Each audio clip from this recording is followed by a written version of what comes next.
हम सबके मन में विचार आते रहते हैं कि सबसे पहले लिंग की उत्पत्ति कहां से हुई, लिंग पूजा का प्रारंभ कहां हुआ और पहला लिंग कहां उत्पन्न हुआ। ये हमारे आपके सबके विचार हैं। शिव पुराण के प्रथम खंड में उल्लेखित है कि भगवान शिव अपनी ही लीला में आनंदित हैं।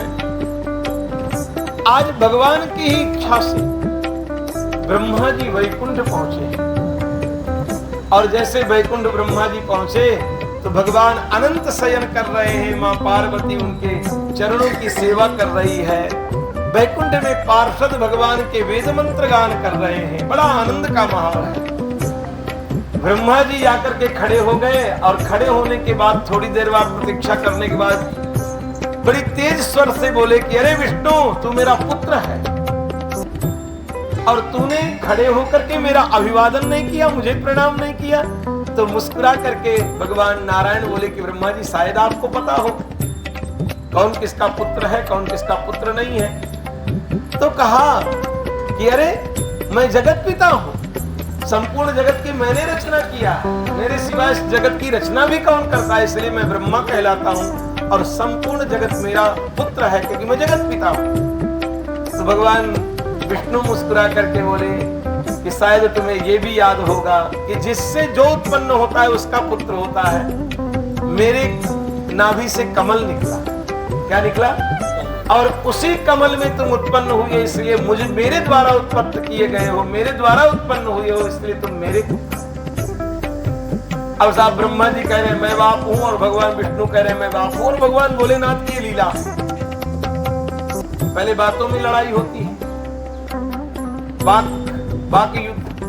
वाक युद्ध होने के बाद में ब्रह्मा जी बड़े क्रोधित हो जाते हैं, भगवान नारायण भी क्रोधित हो जाते हैं। भगवान विष्णु अपने नारायण अस्त्र का प्रयोग करने लगते हैं, ब्रह्मा ब्रह्मास्त्र का प्रयोग करने लगते हैं और ये युद्ध इतना बढ़ जाता है, इतना बढ़ जाता है कि ये दोनों झगड़ रहे हैं आपस में। इनके पार्षद दोनों लड़ रहे हैं, ब्रह्मा जी के पार्षद विष्णु भगवान के पार्षद झगड़ा कर रहे हैं। देवता ऊपर से फूल बरसा रहे हैं। क्या कर रहे हैं साहब जी? जब कोई दो लोग लड़ते हैं तो मजा लेने वाले बहुत आते हैं। क्या कर रहे, फूल बरसा रहे हैं। अब देखिए देवता फूल बरसा तो रहे हैं, लड़ाई झगड़ा चल रहा है, पर न्याय का और सूत्र समझ में आ जाएगा आपको। जब ब्रह्मास्त्र ब्रह्मा ने उठाया, विष्णु ने नारायण अस्त्र उठाया, तब देवता घबरा गए कि प्रलय हो जाएगा, देवताओं का विनाश होगा प्रलय में। अब घबराए देवता। दूसरे की लड़ाई में तो हम मजा लेते हैं साहब जी, पर वो मजा लेते लेते धीरे धीरे लड़ाई हमारे घर भी पहुंच जाती है।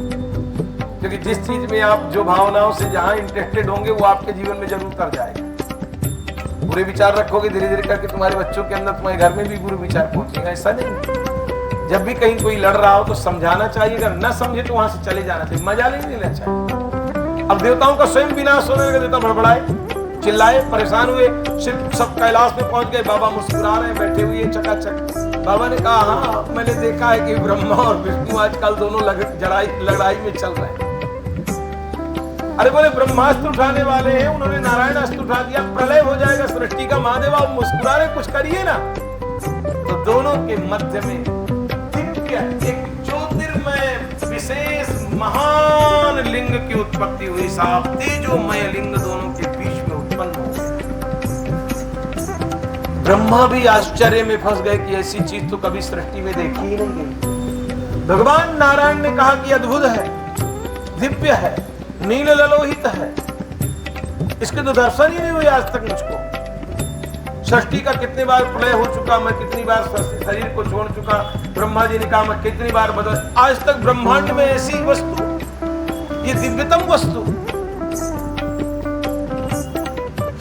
ब्रह्मा जी ने और विष्णु ने दोनों ने मंत्रणा किया कि जो इसका आदि और अंत खोज लेगा वही श्रेष्ठ हो जाएगा। तो ब्रह्मा जी ने कहा कि हम ऊपर की तरफ जाते हैं।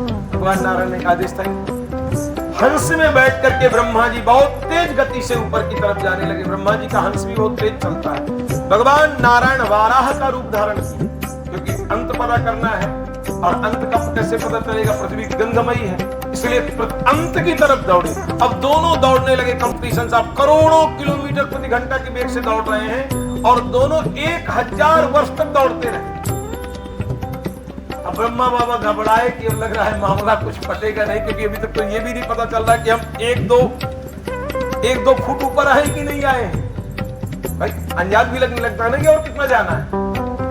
भगवान नारायण ने प्रणाम किया, बोले बाबा तेरी लीला है भोलेनाथ, अब मैं ज्यादा थकूंगा नहीं, आकर के अपना ऊपर आ गया कि विश्राम कर। ब्रह्मा जी जिद पकड़े हुए, उनको पहले पुजाना है, सब श्रेष्ठ बनना है। दौड़ते दौड़ते ऊपर गए तो केतकी का फूल बाबा के सर में चढ़ा हुआ था। केतकी सफेद सफेद फूल होता, गिरता चला आ रहा था। तो ब्रह्मा जी ने कहा रुको रुको रुको केतकी, ये पुष्प भी जीवांत होते हैं, जो फूल हम चढ़ाते हैं भगवान को जीवांत होते हैं, हमारी भावना वो भगवान तक पहुंचाते हैं, इसलिए फूल चढ़ाते समय बहुत श्रद्धा बहुत विश्वास से चढ़ाना चाहिए। इसने फेंक दिया फूल। हम सोचते हैं कि सब फिजिकल नहीं है, मानसिक है। केतकी ने कहा कि हाउ आर यू, कौन है आप? बोले 4 खोपड़ी हैं हमारे, हम ब्रह्मा जी कहलाते। उस समय 5 खोपड़ी वाला ब्रह्मा था। कितने खोपड़ी थी? बोले ब्रह्मा जी कहलाते हैं। बोले अच्छे आदमी हो, कहाँ जा रहे हो? बोले शंकर जी का हम प्रारंभ खोजने के लिए जा रहे हैं। तो केतकी ने कहा कि कितने दिन से दौड़ रहे हो? बोले 1000 वर्ष हो गए यार हमको दौड़ते हुए। बोले तुम कई बार तो मर जाओगे ब्रह्मा, इसकी अरबों खरबों साल की उम्र होती है ब्रह्मा की, लगभग 37 करोड़ वर्ष का एक दिन होता है ब्रह्मा। अब समझिए वो 100 वर्ष कितना बड़ा होगा एक दिन, 37 करोड़ वर्ष। केतकी ने कहा कि ब्रह्मा जी कई बार तुम निपट जाओगे तब भी मुश्किल है, क्योंकि मैं गिर रहा हूं जटाओं से, और गिरने वाले का वेग ज्यादा होता है। सब कोई गेंद वगैरह ऊपर फेंकेंगे आप तो कम वेग से जाएगी, अगर ऊपर से फेंकी जाएगी तो गिरने का वेग बहुत। अब मैं भी अरबों खरबों साल से गिर रहा हूं। कितने साल से? अभी मैं यहां तक पहुंचा हूं, पता नहीं आप कब तक पहुंचोगे। तो ब्रह्मा जी ने कहा यार नीचे एक आदमी बैठा है, विष्णु नाम है उसका, वो बड़ा मुझको परेशान किए, तुम चल के बोल देना कि जटाओं में मैं था बाबा के और ये लेकर झूठ बुलाने आए।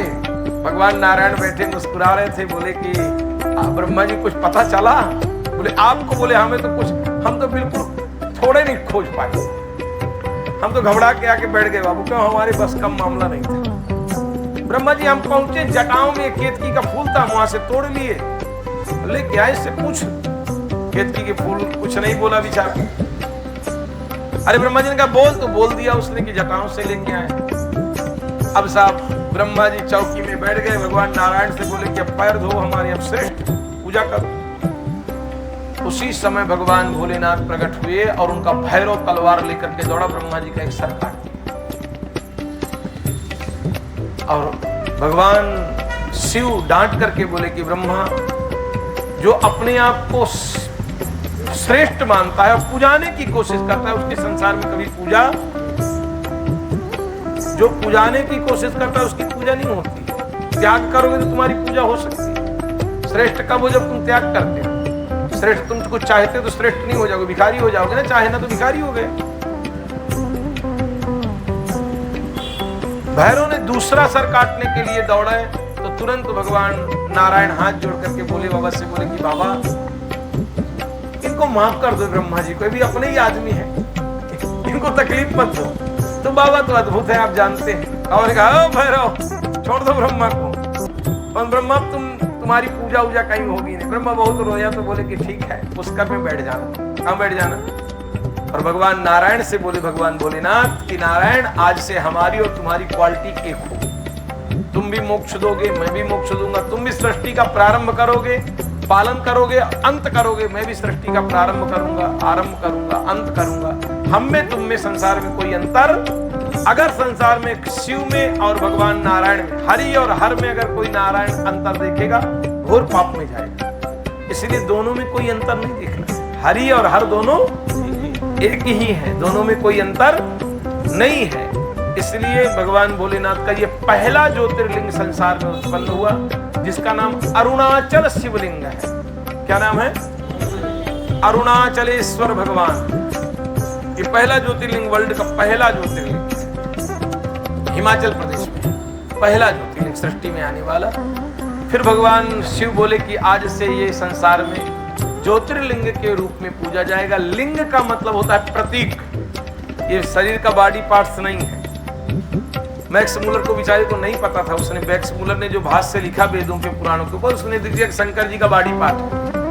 तो फिर वो जानते हो कहानी क्या है, अंधों की सरकार चल रही है तो सब चिल्ला दिए कि वो तो बाड़ी पाठ है, उसकी पूजा कर रहे हैं हिंदू लोग, तो सब समझते हैं। लिंग का मतलब प्रतीक होता है। हम स्त्रियों को स्त्रीलिंग कहते हैं। क्या कहते हैं? उनके कोई लिंग नहीं होता, पर स्त्रियों का प्रतीक स्त्रीलिंग, पुरुषों को पुरलिंग, जो नपुंसक चीजें हैं उनको नपुंसक लिंग। इसका मतलब वो कोई प्रतीक, उसका प्रतीक है। शिव का प्रतीक शिवलिंग। सिंपल, कोई भी थोड़ा भी अगर जानता होगा तो दिमाग लगा लेगा। शिव का प्रतीक मतलब शिवलिंग। तो ये जो शिवलिंग है, भगवान शिव ने कहा कि इसमें मेरा निवास होगा, मैं रहूंगा वहां।